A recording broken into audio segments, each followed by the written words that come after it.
Assalamu alaikum everyone. This video is sponsored by Allied School Orangi Comprehensive Campus.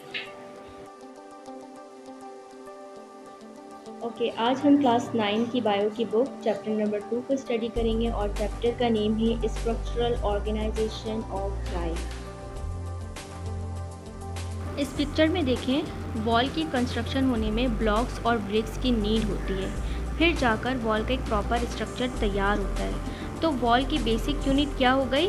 वो BRICS हो गई। बिल्कुल इसी तरह से लिविंग ऑर्गेनिज्म में सेल जो है वो बेसिक यूनिट है, basic and functional unit of the life. इससे लाइफ ओरिजिनेट होती है। सेल है, सेल के ओरिजिनेशन किस तरह से हुई, वो खुद किससे बना है सेल। तो जब हम किसी स्मॉलेस्ट स्ट्रक्चर की बात करते हैं तब हम उसके एटॉमिक लेवल पर जाते हैं। तो स्टार्ट करते हैं एटम से। So what is atom? Atom एक बेसिक यूनिट होती है किसी भी मैटर का, और एटम जो है इलेक्ट्रॉन, प्रोटॉन और न्यूट्रॉन से मिलकर बनती है, राइट। और जब एटम्स कंबाइन होते they form molecule like phospholipids. After that when molecules combine they form the organelles. Organelles में जैसे कि राइबोसोम से माइटोकॉन्ड्रिया है, ये सेल से भी स्मॉलेस्ट यूनिट होंगे।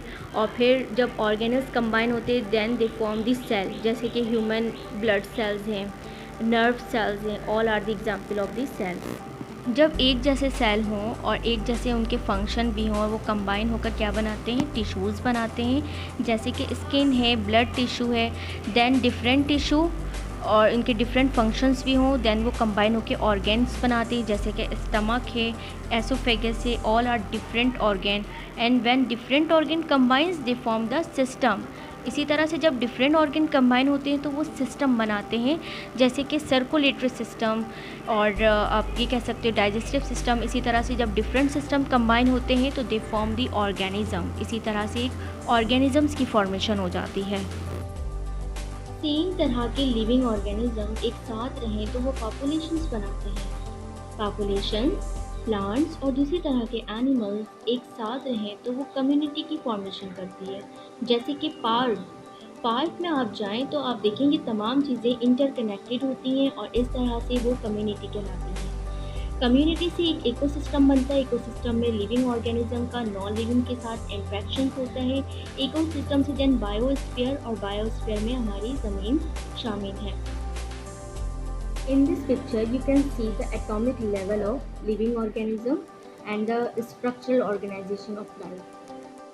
Okay, let's discuss discovery of cell. जितने भी लिविंग ऑर्गेनिज्म हैं वो सब सेल से बने हैं। ये बात साइंटिस्ट को कैसे मालूम हुई? जब मैग्नीफाइंग ग्लास की इन्वेंशन हो गई थी 1610 में, जो कि गैलीलियो ने डेवलप किया था माइक्रोस्कोप को, उन्होंने इसमें ऑब्जर्व किया था स्मॉल लिविंग ऑर्गेनिज्म को। इसके बाद से ही सेल की डिस्कवरी स्टार्ट हो गई। 1665 में रॉबर्ट हुक ने एक बनाया माइक्रोस्कोप का, जिसे कंपाउंड माइक्रोस्कोप कहते हैं। इस माइक्रोस्कोप में उन्होंने कॉर्क की स्लाइस को ऑब्जर्व किया और उसमें उन्होंने देखा कि कुछ Honey com like structure appear हो रहा है, जिसका नाम उन्होंने सेल सजेस्ट कर दिया। आफ्टर दैट डिटर्ज ने प्लांट मटेरियल को नाइट्रिक एसिड में बॉयल किया, then he examine under the microscope और उन्होंने बताया कि इसमें भी सेल मौजूद है। 1838 में रॉबर्ट ब्राउन ने न्यूक्लियस को डिस्कवर किया, जो कि सेल के अंदर मौजूद थी। देन 1838 में जर्मन बोटैनिस्ट शैलेडन, उन्होंने ये बताया कि प्लांट मटेरियल भी सेल से बने होते हैं। इसके बाद एक जर्मन जूलॉजिस्ट आए, शेवॉन, उन्होंने एनिमल सेल पर स्टडी किया। उन्होंने बताया कि एनिमल जो है वो सेल से बने हैं, लेकिन वो ये नहीं बता सकें कि एनिमल सेल में भी सेल वॉल पाए जाते हैं या नहीं। इस तरह से यहाँ पे डिफरेंसेस स्टार्ट हो गए एनिमल और प्लांट सेल के दरमियान। इसके बाद रुडोल्फ वर्चो ने ये बात बताई कि जो सेल हैं यानी कि न्यू सेल, वो पुरानी सेल से आएंगे। अगर वो एनिमल है तो वो एनिमल सेल से आएगा और प्लांट है तो वो प्लांट सेल से बनेगा। इस तरह से शैलेडन, शेवॉन और रुडोल्फ वर्चो के कंबाइंड एफर्ट्स को सेल थ्योरी कहते हैं। और सेल थ्योरी का बेसिक पॉइंट क्या है? इसका बेसिक पॉइंट ये है कि जितने भी लिविंग ऑर्गेनिज्म हैं वो तमाम एक या एक से ज़्यादा सेल से बने हैं।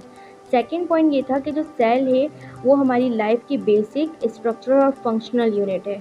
और इसी तरह से थर्ड पॉइंट ये था कि जो नए सेल हैं वो पुराने वाले सेल से डिवाइड होकर बनेंगे। This is all about the cell discovery and cell theory. Thank you.